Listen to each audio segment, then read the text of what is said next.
अनेकांच्या पोटातील ओठावर येणाऱ्या गुपितांची बिनधास्त मांडणी करणारं बातमीपत्र। विधिमंडळाचे अध्यक्ष म्हणून निर्णय देण्याची जबाबदारी त्यांच्यावर दिली आहे। शेड्यूल 10 प्रमाणे आमदार अपात्रतेचा निर्णय द्यायचा आहे। अपात्रतेचा निर्णय अतिशय स्पष्ट आहे। व्हीप नेमण्याचा, गटनेता नेमण्याचा अधिकार राजकीय पक्षाला असतो। शिंदे गटाचे आमदार अपात्र होतील याची खात्री आहे। शिंदे गटाची कृती पक्षविरोधी होती। धाडी सत्र वगैरे आपण पाहत आलोय। विरोधी पक्षाच्या नेत्यांवर अशा प्रकारचं दबाव तंत्र वापरलं जातंय। कर नाही त्याला डर कशाला? स्थानिक स्वराज्य संस्थांच्या निवडणुका का घेत नाहीत? बुलेट ट्रेनची गरज काय? बुलेट ट्रेनपेक्षा असलेले ट्रेन व्यवस्थित करा। सर्वसामान्य लोकांना आरोग्याच्या सोयी सुविधा द्या। जागा वाटपाचा फॉर्म्युला महाविकास आघाडीचे श्रेष्ठ मंडळी ठरवतील। उद्या 4 वाजता निकाल अपेक्षित। गटनेता नेमण्याचा अधिकार हा राजकीय पक्षाला असतो, त्यामुळे ते जास्त बघण्याची गरज नाही। शिंदे गटाचे आमदार उद्या अपात्र होतील, पक्ष फुटलेला नाही यावर संदिग्धता आहे। आमदार अपात्रतेचे काही नियम आहेत। पक्षाची शिस्त, पक्षविरोधी कारवाई झाली। ईमेल ॲड्रेसवर व्हीप असताना पक्षविरोधी अध्यक्ष निवडणुकीत मतदान केलं। जनतेला सगळं माहिती आहे। निवडणुका का लावल्या जात नाहीत? न्यायालयाचं कारण देत निवडणुका पुढे ढकलल्या जात आहेत। बाबरी पाडणारे शिवसैनिक आहेत असं म्हणताय तर मला याचा अभिमान आहे। हे बाळासाहेब यांनी बोलण्याचं धाडस दाखवलं। बाळासाहेबांचं स्वप्न होतं राम मंदिर व्हावं। ज्यावेळी तारीख पे तारीख सुरू होती त्यावेळी उद्धव ठाकरे अयोध्येला जाऊन आले। अध्यक्ष निर्णय जो देतील त्याकडे जग बघतंय। लोकशाहीच्या जननी म्हणून जग देशाकडे पाहतंय। ऐतिहासिक निर्णय होईल। जागा वाटप कसे व्हावे यासाठी सगळ्यांना विचारात घेऊन जागा वाटप होईल। घटक पक्षांचे मुंबईत दावे होत आहेत, त्याचा विचार होईल। सर्वस्वी अधिकार उद्धव ठाकरे यांना आहेत। त्यावर मला वाटतं आज दुपारी शिवसेना पक्षप्रमुखांनी मातोश्रीवर एक पत्रकार परिषद घेऊन त्यामध्ये आपलं मत मांडलेलंच आहे। लवाद म्हणून विधिमंडळाचे अध्यक्ष, महाराष्ट्र विधिमंडळाचे अध्यक्ष म्हणून ज्यांच्यावर ही जबाबदारी सर्वोच्च न्यायालयाने सोपवली की शेड्यूल 10 प्रमाणे डिस्क्वालिफिकेशनवर तुम्हाला निर्णय द्यायचा आहे आमदारांच्या अपात्रतेबद्दलचा। हा फक्त निर्णय देण्याची जी प्रक्रिया होती, ही प्रक्रिया एक समरी एक्सरसाइज म्हणून सर्वोच्च न्यायालयाने त्यांना विशद करूनच त्यांच्या निकालपत्रामध्ये दिलेली होती। सर्वोच्च न्यायालयाने जी कन्क्लुजन्स दिली, ऑपरेटिव्ह पार्टच्या बरोबर जी कन्क्लुजन्स दिली, त्यामध्ये विशिष्ट पॉइंटर्स होते। त्यामध्ये महत्त्वाचं पक्षाचा व्हीप, पक्ष कोण, कशा रीतीने नेमणुका, पॉलिटिकल पार्टीने व्हीपची नेमणूक, या सगळ्या गोष्टी होत्या आणि त्या गोष्टींची पडताळणी करून त्याबाबत निर्णय देणं अपेक्षित होतं। आपल्या सगळ्यांना माहीत आहे की 11 मे 2023 रोजी सर्वोच्च न्यायालयाने आपला निर्णय दिला आणि हे प्रकरण, याच्यावरचं अपात्रतेबद्दलचं प्रकरणाचा निकाल देण्याचं काम हे महाराष्ट्र विधिमंडळाचे अध्यक्ष, जे ट्रायब्युनल म्हणून ज्यांना हे करायचं असतं, त्यांना सोपवण्यात आलं।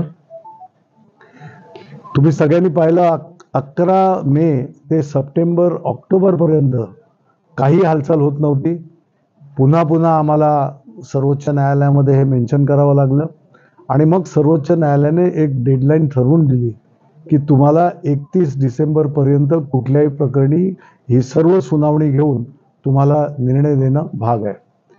त्यावर सुनावणी सुरू झाली, मुंबईत झाली, त्याच्यानंतर हिवाळी अधिवेशनाच्या दरम्यान नागपूरमध्ये सुद्धा या बाबतीमध्ये सुनावणी झाली, क्रॉस एक्झामिनेशन झालं, फायनल आर्ग्युमेंट झाली, रिजॉइंडर झाले आणि मग ते संपूर्ण विषय हा close for order, reserve for orders म्हणून डिक्लेअर करण्यात आला आणि आम्हाला अपेक्षा होती 31 डिसेंबरपर्यंत होईल, परंतु त्यामध्ये निर्णय देण्याची प्रक्रिया ही टेक्निकल बऱ्याचशा त्याच्यामध्ये ज्या काही गोष्टी तरतुदी वगैरे करण्याच्या होत्या आणि त्याचं एकंदरीत व्याप बघता लवादांनी, म्हणजे विधिमंडळाच्या अध्यक्षांनी पुन्हा एकदा सर्वोच्च न्यायालयाजवळ मागणी केली, अर्ज केला आणि त्यांना 10 जानेवारी मिळाली, जी आता उद्या 4 वाजता त्यांनी सांगितल्याप्रमाणे, जे कळलंय आम्हाला त्याप्रमाणे 4 वाजता हा निर्णय देण्यात येणार आहे। अर्थात अपात्रतेचा निर्णय हे काय व्हावा काय नाही हे क्रिस्टल क्लिअर आहे, याच्यामध्ये फार बघायची गरज नाही आहे। व्हीप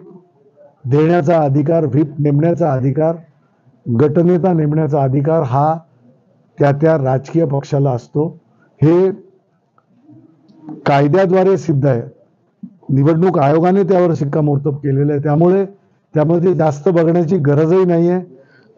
फक्त ज्या फॉर्मॅलिटीज म्हणून किंवा एक समरी एक्सरसाइज म्हणून ज्या काही गोष्टी बघायच्या असतात त्यामध्ये विटनेस सुद्धा होते, त्या विटनेसचं क्रॉस वगैरे सगळं झालेलं आहे, अजून निष्पन्न झालंय. त्यामुळे शिंदे गटाचे आमदार हे उद्या अपात्र होतील याची आम्हाला खात्री आहे. आता हे संपूर्ण विशद करणं म्हणजे जर तुम्हाला आता जेव्हापासून ही सुनावणी सुरू झाली तोपर्यंत सगळ्या प्रत्येक सुनावणीचं हे सांगायला लागेल.